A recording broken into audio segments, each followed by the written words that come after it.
there, but it wouldn't be. Oh, now we're live. We weren't leaving live yet? Hello, everyone. I was just talking to myself for a while.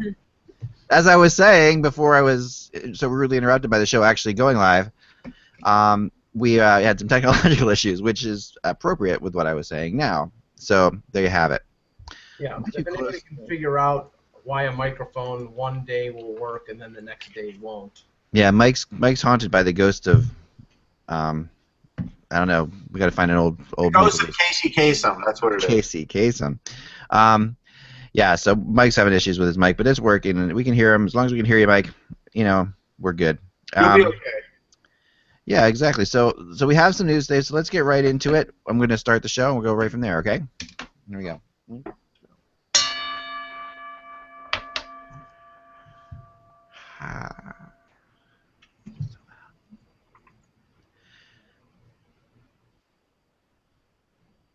Hello, Hockey World. It's Wednesday, July 14th, 2016. I'm Michael Agello.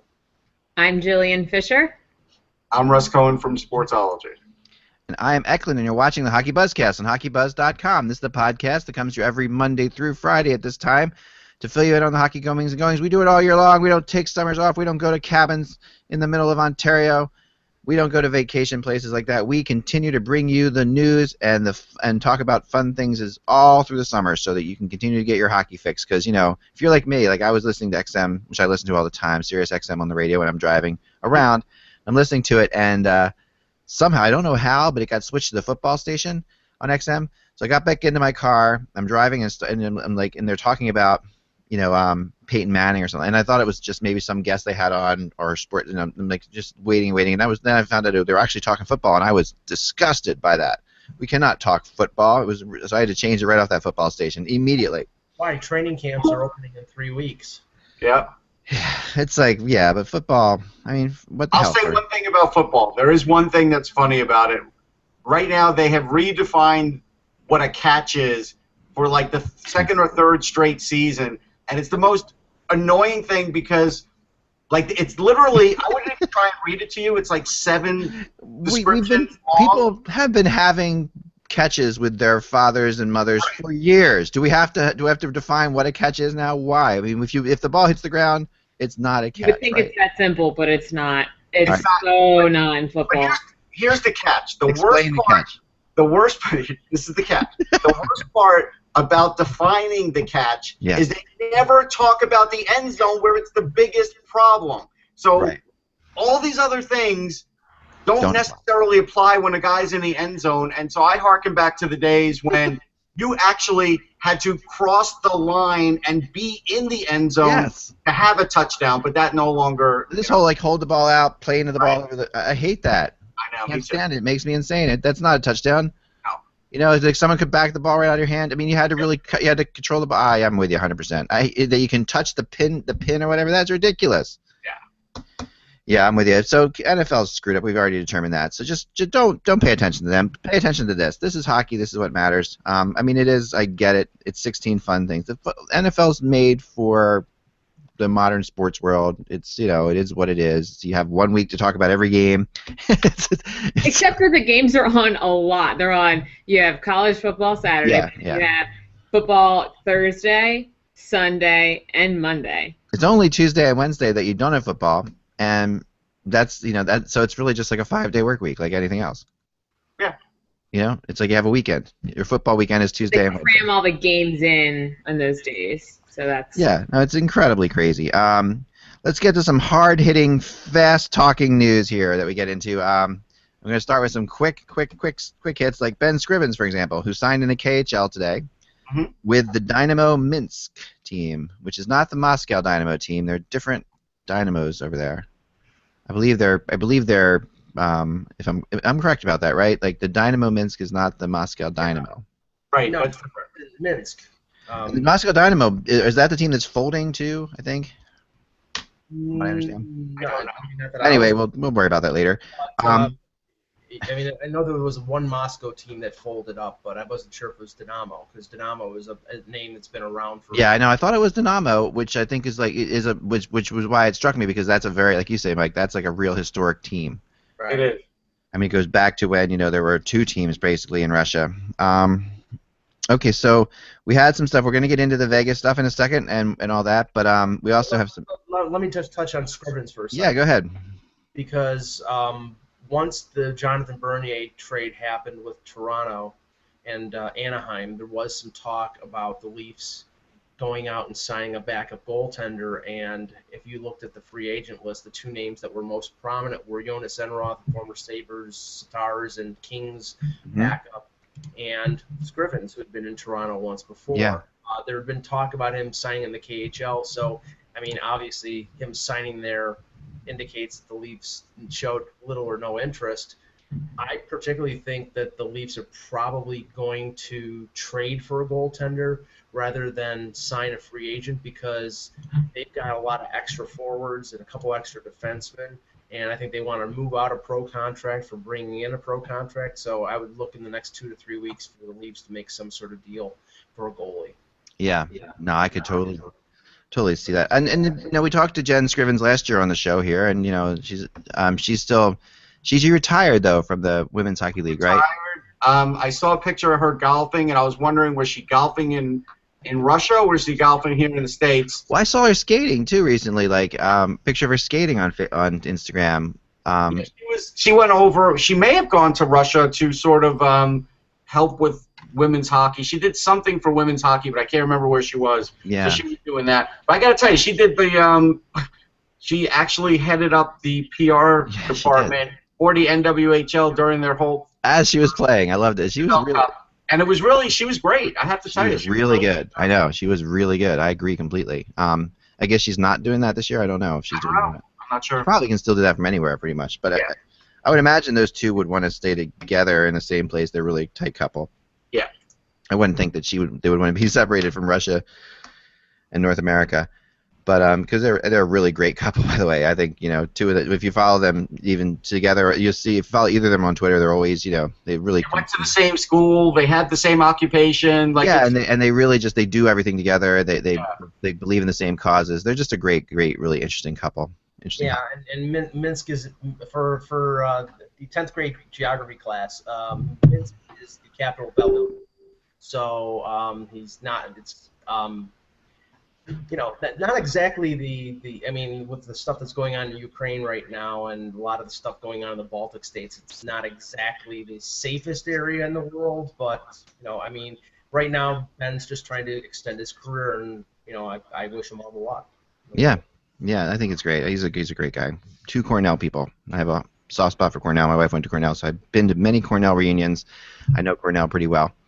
Yep. So that's a great. They're always the team that I follow in the college ranks. All right. Here's the next thing I want to talk about is, well, also we have another little signing that the Red Wings have extended Luke Glendening for a 4-year contract, a $1.8 million AAV for 4 years. I'm a big Glendening fan. Like, I think that this is a great signing. I think this is a good price for him, in my opinion. Yeah, he's a good player. I mean, he's one of those glue guys. You need those guys. He's got you know, he's much better when he plays physical. You know, to me, like when he plays more physical, I think he's a top. He's a good dangerous player, but he doesn't play physical all the time, right? So. No, yeah, but he was pretty good. He was pretty good down the stretch for them last year. Yeah. And, for sure. and I know for a fact that he's one of those guys that when it was talked about that, you know, Mike Babcock was looking for, you know, the Leafs to be a tougher team this year. You know, he had guys like Abdelkader and Glendening with Detroit and Darren Helm, who either provided speed or provided, you know, some toughness, you know, some energy and some jam. And, you know, Glendening is one of those guys. So they locked up Helm on a 4-year contract, and now they lock up Glendening. So they're making sure they have sort of cost certainty down the line. And, you know, that maybe spells for something maybe 1 or 2 years down the line where they're going to make a big investment on somebody, and they just want to make sure they have cost certainty with some of their players. Go ahead. No, I'm saying it makes sense. Crazy echo again. Sorry. All right, so let's try this link. I'm trying to get this link for the for what we're doing here for the Las Vegas team. Okay, so we have we had the official yesterday, George McPhee. We should talk about that for a second because that was we talked a little bit about it yesterday, I guess. I think George McPhee is a good fit, but let's talk about logos here. All right, so logos, the Las Vegas Black Knights. It looks like that's where we're going, right? Was that now? See, I missed yesterday's press conference. Was it definitely confirmed that it was the Black Knights? It's not a confirmed logo, but this is the logo that's going around. The same thing as the McPhee information that was going around. Right. Seems legit. So here's the logo. We'll give you a shot at it here. So. No, I thought I heard they said it was Knights and not Black. Yeah, just Knights. Just Las Vegas Knights, right? So here it is. There's among the other logos. They're also sort of like. Do you think that's part because of the trademark issue they were having? You think that might have been why? Yeah. That may have been it. I kind of like that logo. I like it.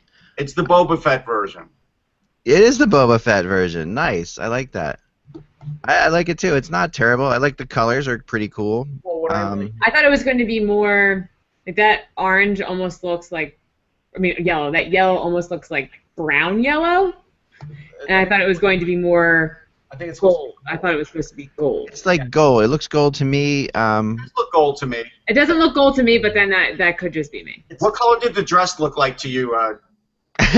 Oh, I swear, if you guys disagree with me, it was blue and black. That's what I saw. What was it? What's wrong with you? Well, actually, what's wrong with you? Because the dress was actually blue and black. No, it wasn't. I love being right about this one because people get all mad at me, and I'm like, guys, the dress was actually blue and black, so you're wrong. My goodness. That is something that if you don't, all you have to do is Google what color is the dress, and you'll understand. Don't Google it. That's all you have to do for this, right? Listen, if you were not around during that time, or didn't pay attention, which I don't know how you could have. You would have had to have been like in a box somewhere. You are lucky because it caused some serious arguments in my office and everywhere I went. There were some serious arguments going on about it. Well, this to me is definitely gold, okay? And it's like 49er gold to me. Like now I'm gonna look up the color gold because that makes sense. Like the 49er gold, which is like a kind of a goldish, mustardy gold.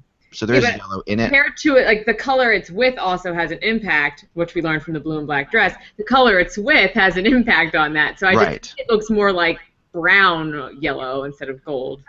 It does. I mean, I did the Boba Fett thing is pretty funny, Russ. I like that a lot. That's pretty hilarious. I have something I can show you guys. Actually, it's pretty cool. I have a Knights jersey already. Hold on one second. So continue as you were. Mike, what were you gonna say? I was gonna say you did notice on the emblem that there was 2 hockey sticks coming up. Yes. Oh, I didn't notice that. You didn't? No. That's like a big thing. Yeah, it's like a big thing. All right, hold on. I'm bringing it back. I'm bringing it back up for everybody. Here we go. So you can see it here. So there's the here we go. So there. Okay, yes, 2 hockey sticks, obviously. So that goes along with the Boba Fett thing. That makes sense. Yeah, and that goes along with your favorite emblem act, the rink and the stick with the Vancouver Canucks, which I actually like. I actually like that uniform and that. Here, this is how close it is. This is like a little Boba Fett item I have on my desk. I don't know if it'll get close enough, but you can see there's a resemblance. Oh yeah, there is. July, folks. Definitely. No, I like it. All right, so I have this jersey, which was game worn, and this is the Nashville Knights of the ECHL, and the game worn jersey. If you can see there, it's kind of funny. It's like a knight with a hockey stick playing, and so this was when I was in Nashville. But that stick looks like it's been broken over the head of. It does, doesn't it? It's like Ron Hextall's stick after he bashed it over Kent Nielsen's leg. Right. Now this jersey was worn by. I forget the guy's name, but it was didn't have the name on it. But I was the reason I have this was because I was in Nashville recording an album at the time. This is before the Predators existed. They were building the building. You can see the building going up, and the Nashville Knights were playing their final season in Nashville. They were the ECHL team for the Atlanta Knights, which was the AHL team for the Tampa Bay Lightning. So follow that. So they were connected to. So those looked like that's why the colors are like the Tampa Bay Lightning, right? So the Nashville Knights, though, were pretty good. I got to see Ryan Sittler play for them. He was in that game. It's like gives you a little bit of perspective. And he grew up with my sister, so I knew him. But it was pretty neat to actually go and watch that game. And it was my first introduction to hockey in Nashville, which is before, so that's why I go back with hockey in Nashville. But But the fun thing about that, so that was the final game for the Knights, and they just gave away the jerseys. Not like you would expect, like a big giveaway. They're just like, hey, if you want a jersey, come down, get one. So we all like head down. It was like first come, first serve. I got down there and I grabbed one, and they didn't have nameplates on them or anything like that. So it was kind of funny, but yeah, they were. That was so that was the Knights and the Nashville Knights. So now there's the Las Vegas Knights. So I'm a fan of the Knights name. I've always been a Nashville Knights. My rotisserie hockey team in fantasy hockey team was always called the Nashville Knights because of that. So I've always had because this was the jersey I would wear to my fantasy hockey draft. So yeah, so I'm a fan of the Knights name. I like it. Let's get into controversy, shall we? Sure. Let's talk Canadians for a second, and let's talk about what's happening there in the Great White North, the Great White French North. The Montreal Canadiens. I feel like you're going like Game of Thrones style there. Yes, I am. So no, the Canadiens have been taking. There was a rumor flying around that they did fire. Not a rumor. They fired their analytics guy. But the rumor about why they fired the analytics guy was he tried to prove to them through analytics that the Subban trade was a bad idea. And that was the rumor that was flying around. And no one really dispelled that rumor, if I'm correct. But people did say that there's still. Anybody really going to, like, Mark Bergevin is never going to tell you one way or the other. Nobody in the organization is going to ever tell you one way or the other. And so, but nobody's gone out and said that's not what happened. There's other issues, bigger things. Nobody said that's not what happened, which is why that. Yeah. Well, but they're not going to. And I guess when I first saw that, my thought was the analytics guys are sort of using this and trumpeting this like, hey, this is what happened, but we really don't know if that's what happened. Oh, can we do this today? Can we do analytics today? Well, I mean, this is a great summer. We won't, not completely, but man, oh man, yeah, this does fill in. Like, if you don't like the statistics, find someone else's statistics, because that's what you can do in analytics. You really can. I remember I am married to a PhD mathematician, so I know all about statistics and all about how math can be completely manipulated around, right? So to me, and that's just from her, but to me, this is a great. I mean, this is a really interesting topic because everybody I saw, and I'm not a big analytics person, but I know when I went to first defend this trade to Montreal Canadiens fans online, I had a good Twitter battle, a good twisting match, as I like to call it, with people on Twitter about the fact that that this was a good trade for the Canadiens, that Shea Weber was going to be a good player for them, and they all said no. The analytics and all the crazy things they say that that's a terrible idea. So, Mike and Russ, I know you have more of a concept of analytics than I do. So tell me why people were arguing that PK Subban was a bad move from the analytics perspective. Because he carries the puck more often.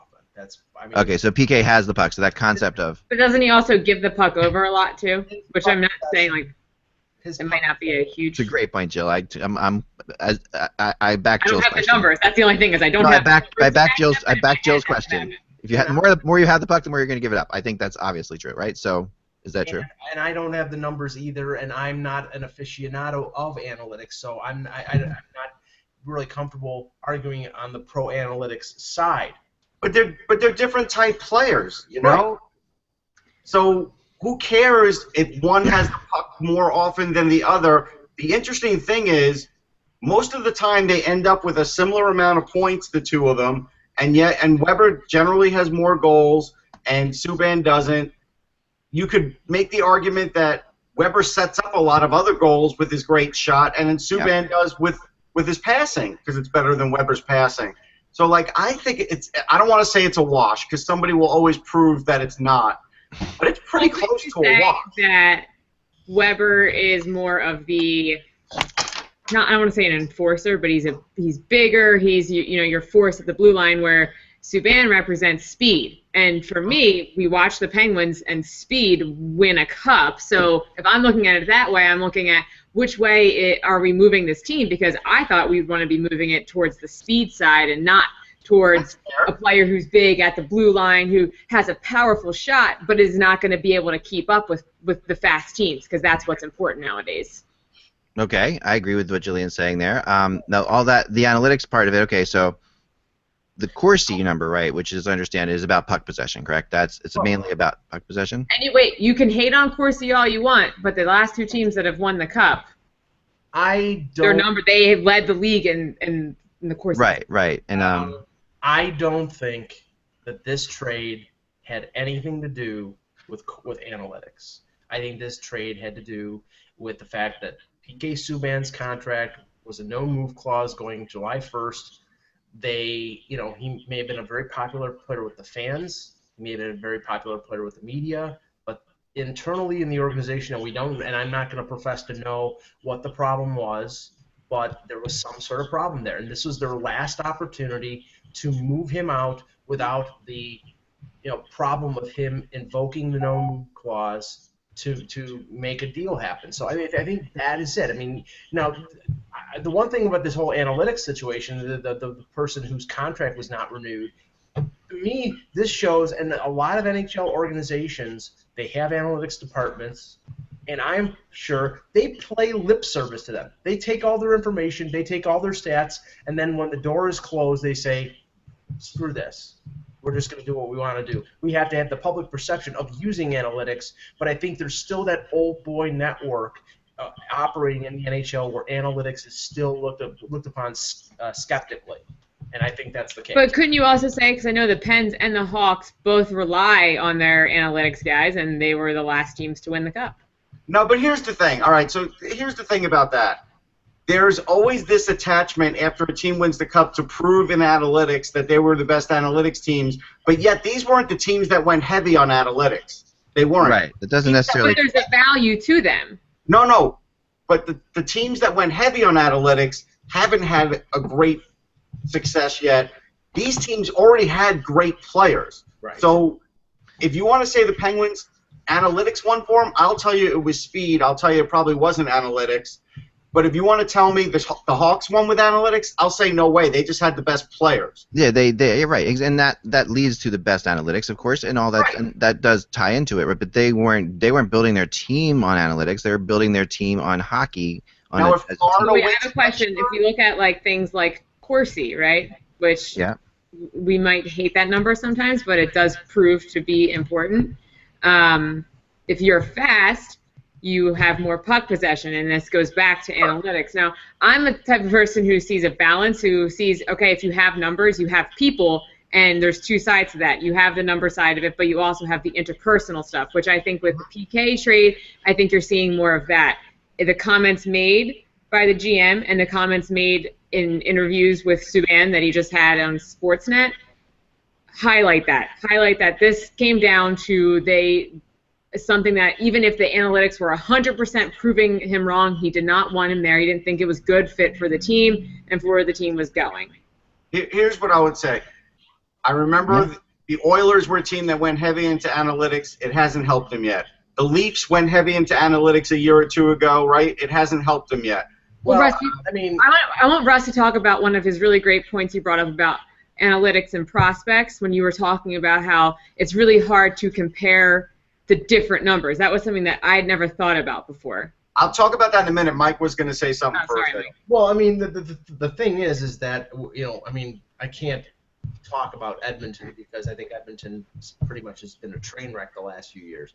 But with the Leafs, their advent of their analytics department went hand in hand with the beginning of the teardown, with the rebuild. So I don't think the result of analytics has really come to the forefront with the Leafs because I think they based some of their drafts, the last two drafts, on that, and some of the players that they may have targeted either in free agency or signing. So I don't think you'll see the result of that for another 2 or 3 years. Okay, that's fair. And Jillian, I appreciate what you said. Actually, it was Gordy Clark of the Rangers who came up with that on our show, and I thought he was 100% right. So basically, the theory is the Rangers haven't gone heavy into analytics because if you're measuring the KHL and teams in the CHL and teams in the Swedish Hockey League and teams in the Finnish Elite League and the Czech Elite League, how do you measure all those analytics across the board, NCAA included, AHL too? How do you measure all of that? There's not one standard that tells you something that would work for all of them. Huh. And that's a good point. That is because there's not a standard. It's easy to do it with players in the math, right? It's just, because they're all on the same playing field. We all know what the rules are. Everything applies. The rules are different, and there's a lot of other variables. So it is math, but there's more than just the math because now it's how they're managed. It's how many minutes do they play in a period. Right. It's how big, it's a lot of stuff. Oh yeah, and it's also like the parts of this game that you can't like. And I tried really hard to fight this with people, and I got really tired of it. But I know like as a goalie myself, I had players on my team that would play that I felt more comfortable with out there, like that I really wanted them out on the ice if we were defending lead at the end of the game. Like we're out there, we're trying to keep, and that puck is if it gets on that defenseman's stick, it's out of the zone. You don't even have to think about it. It's out of the zone. And so if I'm a goalie, if I'm Carey Price, I'm sitting there and I'm like, okay, I'm killing a lead off with 3 minutes to go. I want Shea Weber on the ice over PK Subban every time because Shea Weber will make the safer play, will make the smarter play. I'm not saying PK is terrible or anything like that, but I'm just saying Shea Weber is exceptional, and you have two different types.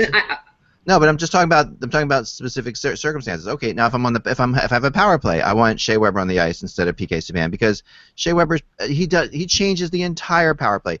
That shot creates huge opportunities and makes you have to defend it totally differently than any other defenseman in the NHL, pretty much. Right now, you're right, Ak. But the thing is, this is a deal that we're talking about 2 years down the road when Shea Weber is 33 and he's lost a step.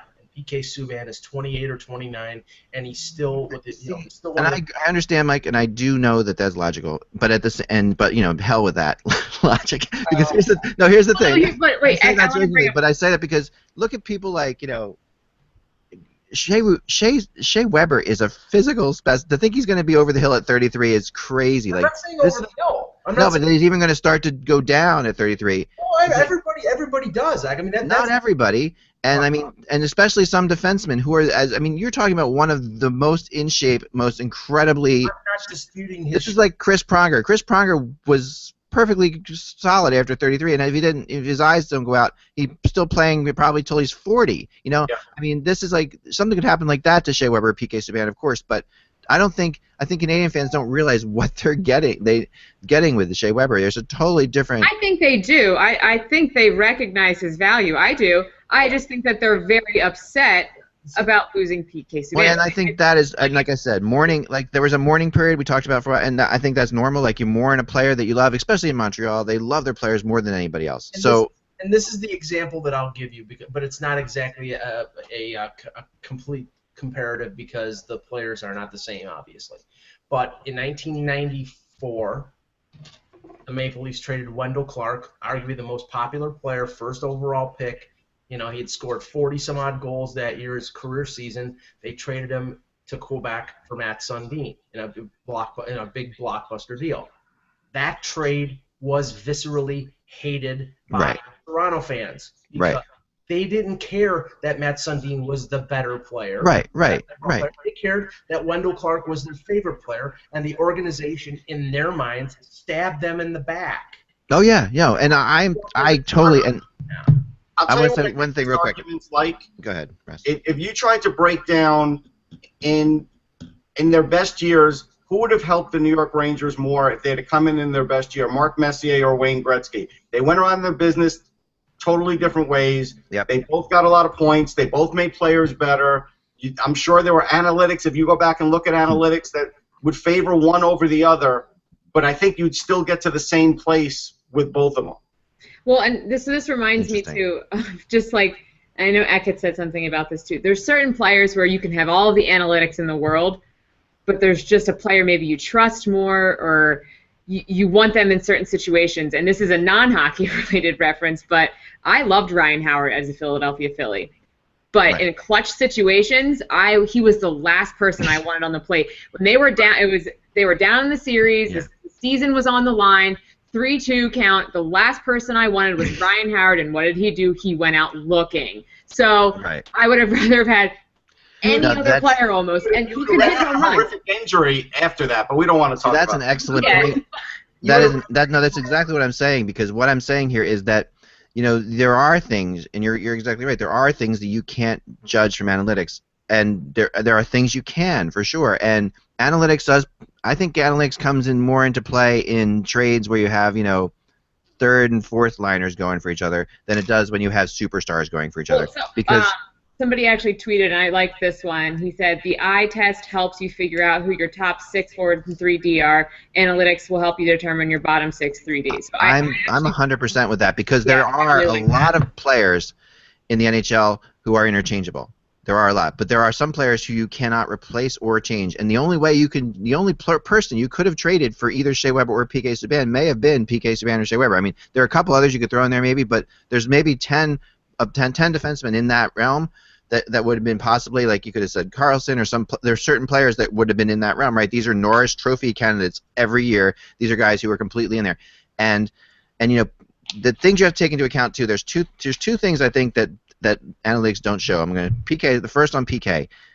What analytics don't show on PK is, yes, he does carry the puck a lot. Yes, he holds the puck a lot, but that is because of the fact that his responsibility is to be a forward and a defenseman at the same time. In my theory, that's what he plays. He plays forward and defense at the same time, which is hard, and that's going to. Right, and but he's not just a puck-moving defenseman. He takes the puck deep into the corners. He does things that other more than any other defenseman in the NHL, right? And because he has to, because he plays for a team that has no offense, so he has to go out there and do that, and that's his responsibility. That's PK. Now, Shea Weber's responsibility that very few people have is Shea Weber, and you look at Montreal Canadian fans will see this live. You only see it live because you have to really be live to see how much he directs traffic out there with his other players. Like he's always pointing to people saying, "You get him, I got this guy." What that does for a team, and the confidence it gives everybody, is amazing. It's amazing. I'll tell you one thing. I remember this really well when I was early reporting for the Rangers. Mike York got traded, and soon after that, they picked up Rem Murray in a trade, who used to play for the Oilers. And I asked Glenn Sater, why would you get rid of Mike York? And he said, well, because we think Rem Murray can do everything Mike York can. And down the line, it was proved that he couldn't. But they probably looked at a bunch of different things. They probably said, hey, he scores around the same amount of points. Hey, he's similar speed. Hey, he's this. But at that time, when York was pretty much at the top of his game, was an all-star player, he did do some intangibles. He did do some other things on the ice that a Rem Murray just couldn't do. Right. And those things are hard to show up and quantify, and that's when, like Mike said, somebody will get in the office and just say, you know what, I'm going with my gut here because of this. Right. I think that's what they did, right? And I think that's what they did. I personally think that that's what happened in this situation. I think that And I'll preface all this again by saying that if I was GM in Montreal, never would have traded PK Subban just because of what he means to the team and what he means to the community and all that. I just personally think he's good enough that you're talking about the small differences between PK and Shea Weber. And I recently heard Dale Weiss interviewed, and basically they're repeating on XM all the time that some of the interviews they did. And they did the one with Dale Weiss, and they asked him about the PK trade, and this is right when Dale Weiss signed with the Flyers. And Dale said that he just was so pissed off about the stuff that people were saying about him PK being bad in the locker room. He's like, it's insane to me. He says, I don't understand it at all. He says, I was in that locker room and he was one of the best guys in there, and this is such BS. And he went off on it. He said, this is a guy who has everybody's back, and this whole thing, So to me, trading PK was there was obviously something personal going on between PK and Michel Therrien to me that made this trade have to happen. That's my opinion. One thing that Mike, you don't agree? No, I think that's part of it, but I think this is something bigger, and I'm not going to pretend to know what it is, but just from everything that I've read about this, it was not simply Therrien doesn't like the way he plays, and that's it. There was a Bergevin aspect to it. There was a fact that the contract that he signed was ownership saying sign this guy, and not Bergevin saying sign this guy. So there were a lot of things. I don't simply, because honestly, we know the tenuous situation that Therrien's in right now. Mm-hmm. If it was Therrien versus Subban and all those other things were fine, Therrien would be gone. But yeah, I think it was an accumulation of many things, and then the deadline, that sort of deadline was that no move clause in his contract, because based on the way Subban has reacted since the trade, and the way he was in Montreal since he got there, He loves Montreal. He loves the spotlight of Montreal. He loved playing for that team. So he was never going to waive that no-move clause. That was going to be a block that they could not get him to remove. So they had to move him now or never. One thing that I found very interesting that was said was about how they said they wanted to create a culture like Chicago, in the sense of like a winning culture. We won't get into like personal stuff. And I found that very interesting, just the concept of teams having a culture, but like trying to mimic a culture of a team is probably they said that in not the best Montreal, thing right? to do. Montreal said that, correct? Yes. And that really rubbed me the wrong way. I could understand that. It rubbed me the wrong way just from. I mean, first of all, beyond the personal stuff about, I think Chicago, the Chicago Blackhawks have Jonathan Taves and have Duncan Keith and have really good players, but the actual culture within that room and the actual management culture of that team is not what I would aim to be, you know.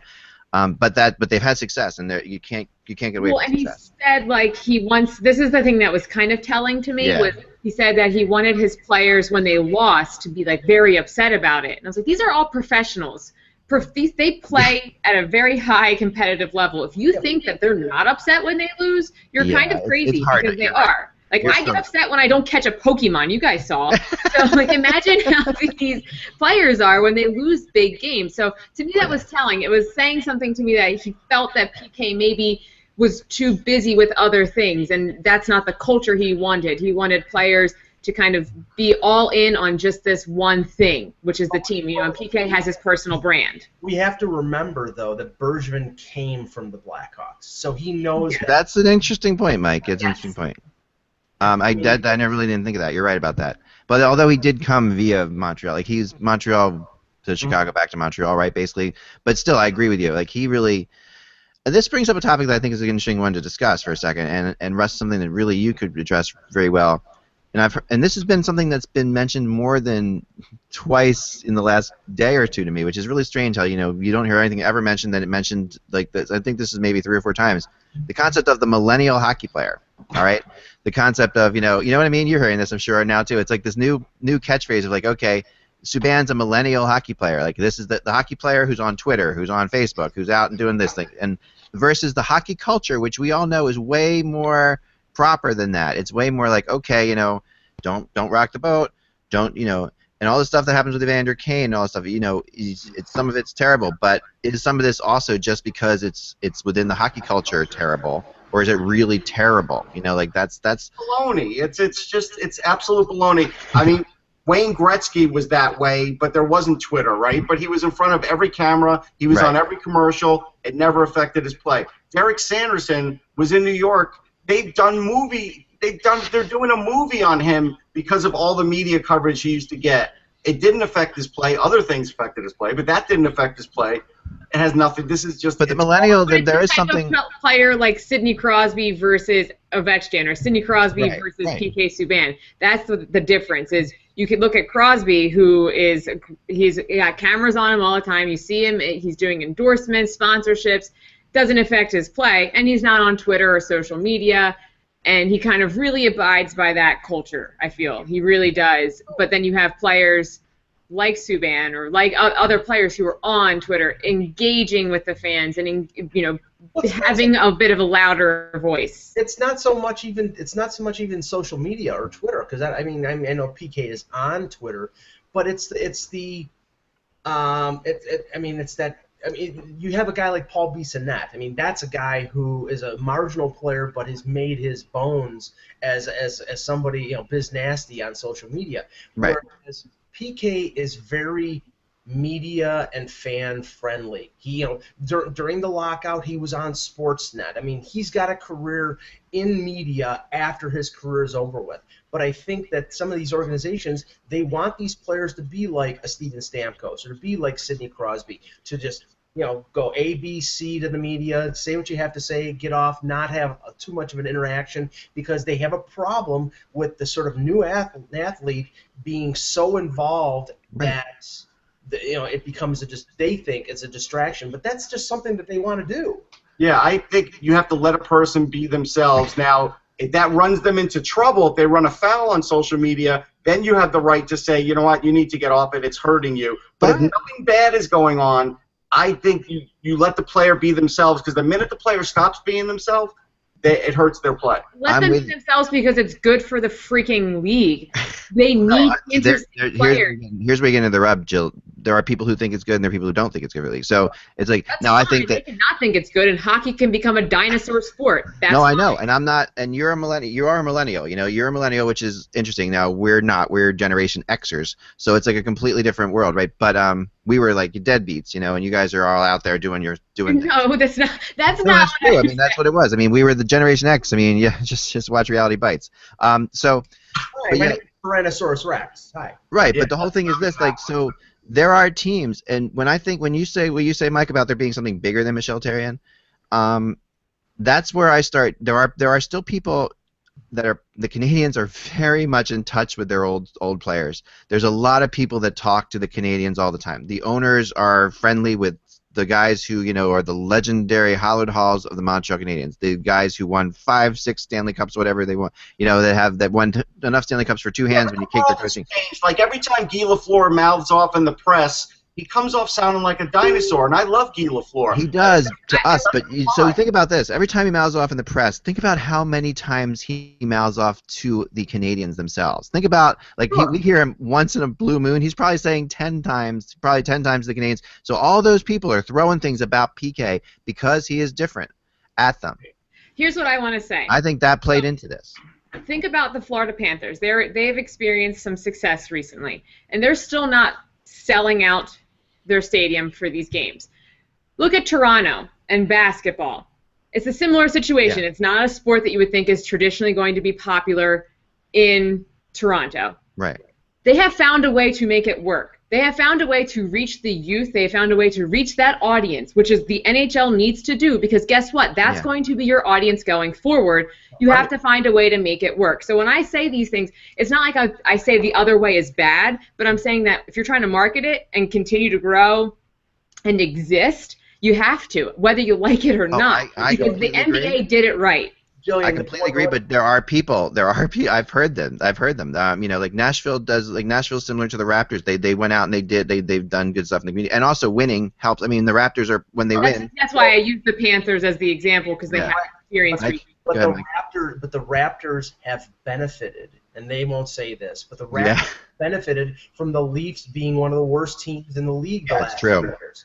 And this is the other thing. I mean, I know a Leaf season ticket holder who basically was told, you can get Leaf season tickets, there was a waiting list, but you have to buy Raptors. Oh my God. So there is that stuff going on. Okay, minus Tampa Bay Lightning, what other team is really great in Sunrise, Florida? No, I know. No, you're right. Okay, so nobody. So there's no other sport going. Miami Dolphins, you're looking at the Dolphins. Similar situation. Right? The Dolphins are their own entity, right? They really own the lay of the land, but they only play a shortened season, and nobody's been able to match their success. Now, it probably has to do with them being, undefeated and winning Super Bowls. But you know what? Even the Miami Dolphins fan base isn't what it used to be. No, and the Miami Heat fan was basically a transfer fan that as soon as LeBron picked up stakes and went back to act, they disappeared into the woods. They got eaten by a crocodile or something like that. So, but what happens here is, honestly, these and you know this with the Rangers, Russ, too, that these older teams that have many, many more older players that are still around and still want their opinions to be heard, and when they make a phone call, the people at the teams will take their call because they played for them. There's this whole network that happens there. They might try not to sometimes with some of them because they make them crazy. They're definitely, and these are teams, like you said, that are close with their alumni. Yeah. I think the difference is, if I'm going to look at the Rangers and the Canadians, it's about the same amount of time that they haven't won a Stanley Cup. There's 1 year in between. Right. So maybe this outside, help. And I'm sure it's in a good way. It is help from the players, isn't helping. And so it's not helping. And what's happening here is there's so many opinions, too many cooks in the kitchen, so to speak. Yes. And that happens at these older teams. It really does. I mean, it happens in any of the original 12, we'll call them.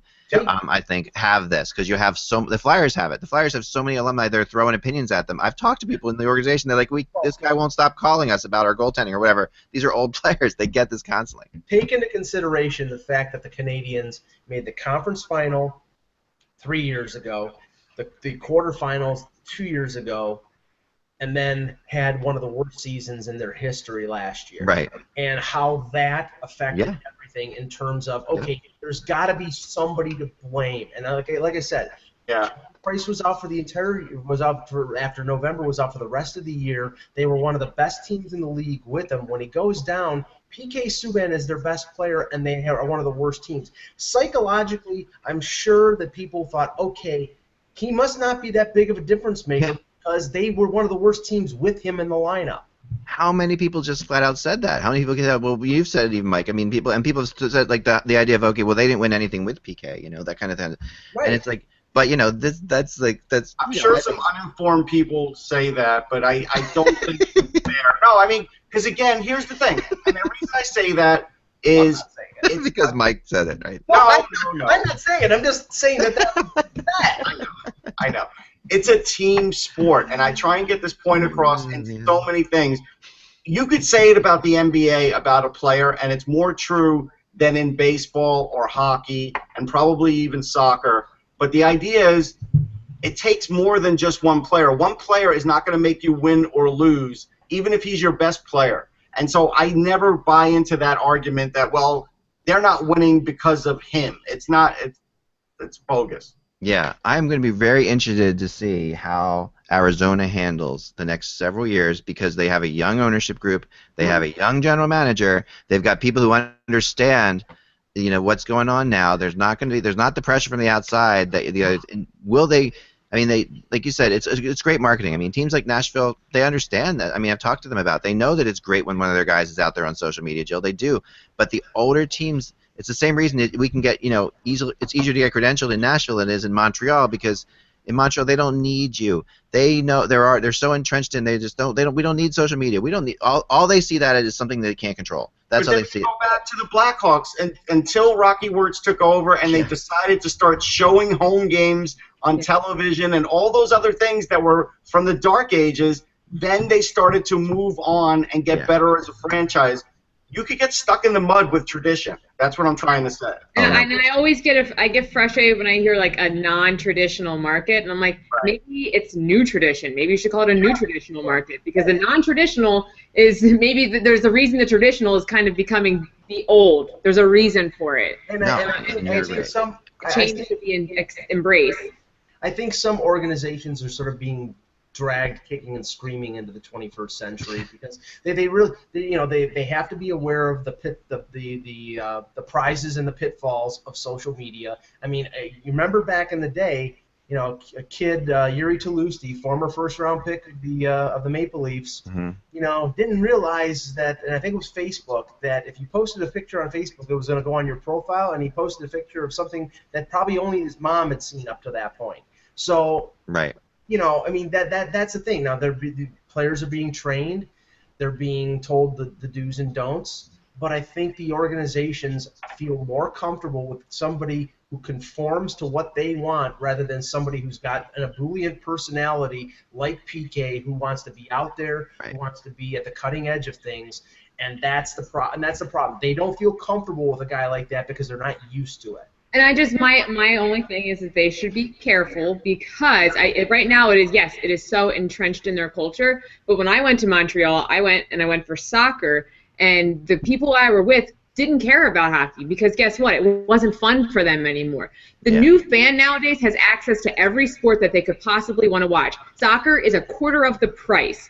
So they better be careful, because these traditional markets, you could see things changing. Change, yes, it takes time, and I'm not going to say that Montreal won't be a hockey town or Toronto won't be a hockey town, but you do have new fans who want new things, and you're going to have to adapt and learn how to make it work at a certain level. The greatest thing about those markets is that they don't need to do anything drastically different like they do in Nashville or Tampa Bay, but you have fans who are going to want change. I'll say something that probably won't be very popular, but if the tables were reversed and the Leafs were having the success that the Raptors are having right now, and vice versa, the games at the ACC for the Raptors would be drawing about 7,000 people. Yeah, I mean, it's the only reason that, I mean, and believe me, there were some empty seats last year at the ACC for the Leaf games, but they were sold out most of the games.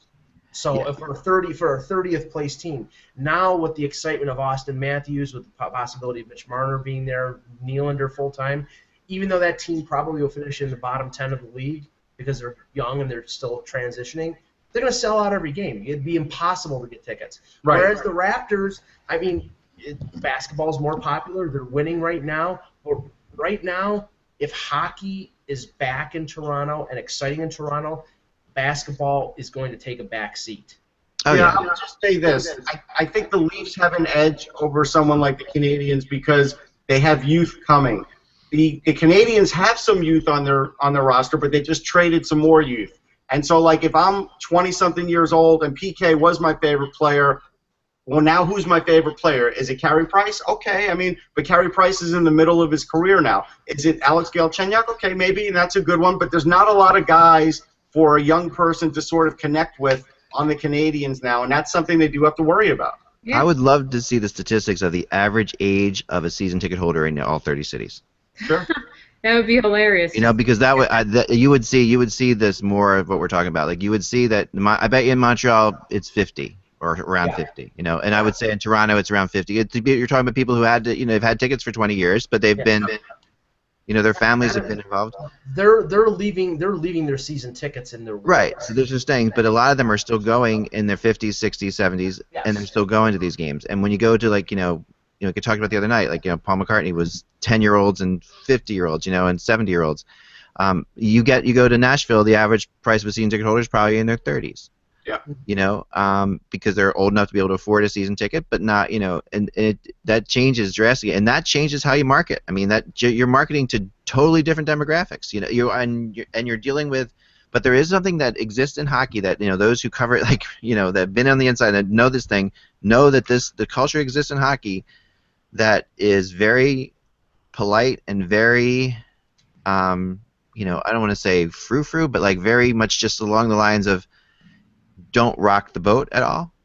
And that exists mainly in the older cities, not like the newer cities, but it does exist. I will say this too, there's always an anomaly. Like New York's now become a market where even though they're losing season ticket holders every year, they're being replaced by people who literally just go out for the event. They go out for the night. They're going out with their business people, and they go and take in a hockey game. They're never going to have a problem because there's a ton of business in New York, but that's a city that you can't even model anything after, and that's what I'm saying. There's a few of those anomalies too. San Jose is one of those anomalies too, because San Jose, especially now, but especially when I was going there when they first started, my wife lived out there, 25 years ago when they were just getting going, and then we went to a couple games, and it was mainly single guys going with other single guys who had gone out there to work. They were from Minnesota. This guy was from Minnesota and Chicago. They went out to work. And now in San Jose now it is families. You see those guys have married people and have kids now, and you see families, but they're still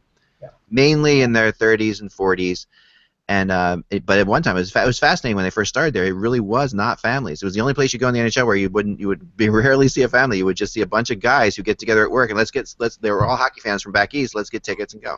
Well, I think the effect that Russ is talking about in New York is what's already going on in Toronto right now. Watch the beginning of the second period at any Leaf game, and you've got people in the Platinums who have they have basically food and drink underneath the arena. They're down there getting their food, getting their drinks. Yeah. They're not coming up until the 5-6 minute mark of the second period. Yep. Oh yeah. It'd be like that at MSG. It's a socializing thing. It's a business thing. It's not them there to watch hockey. The people for sure. who want to watch hockey are sitting up in the purples. Right. For sure. Sitting up in the 300 level at the First Niagara Center in Buffalo. Yep. Yeah. No, you're right. I think it's a really interesting topic today. I think that this is a whole. You could write books on this, I'm sure. You could.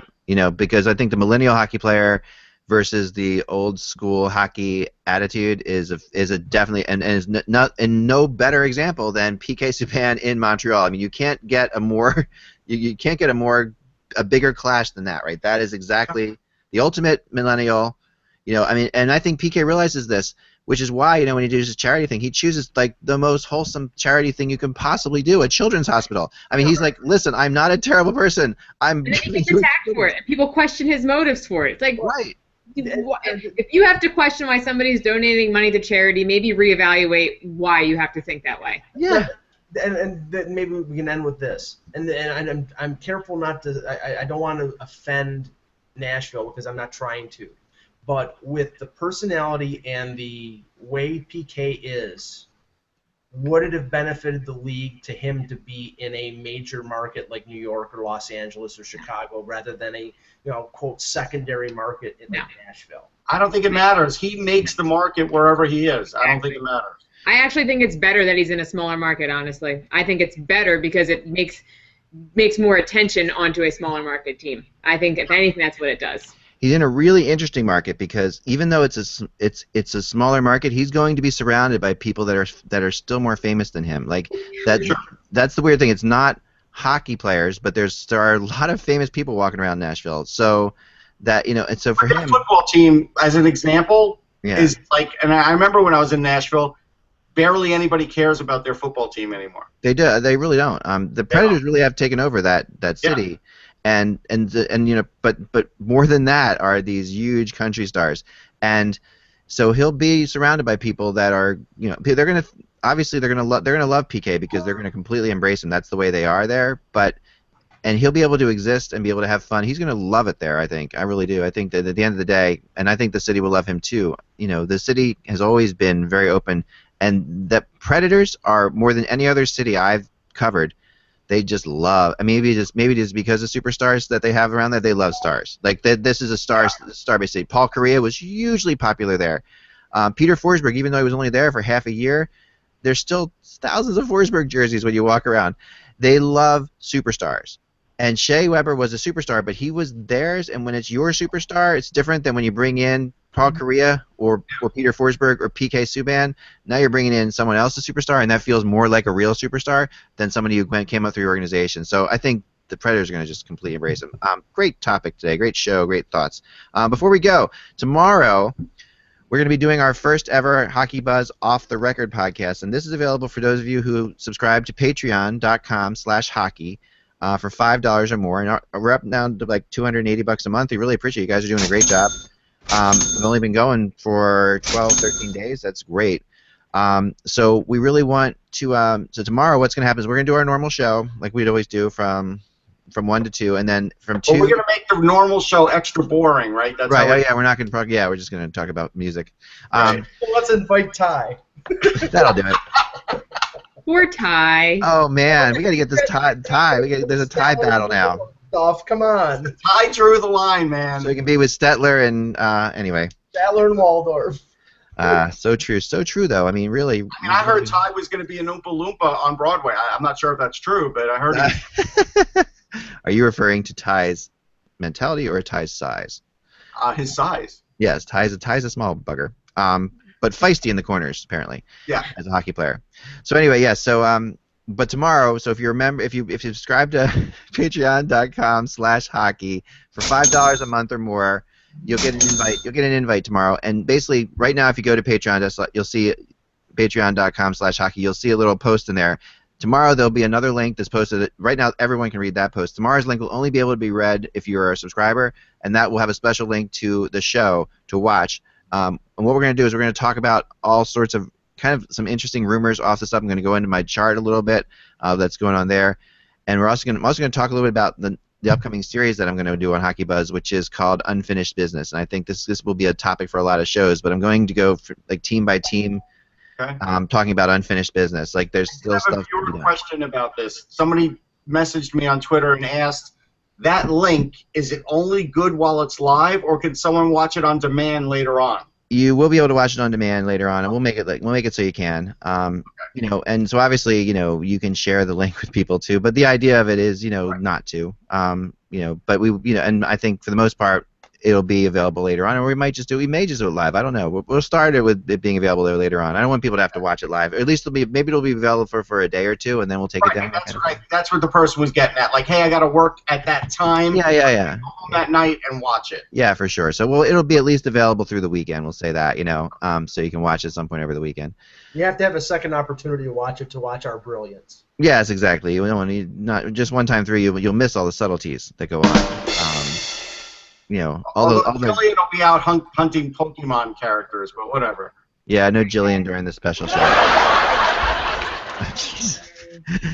Remember, without the buzz, it is just hockey. We will talk to you tomorrow.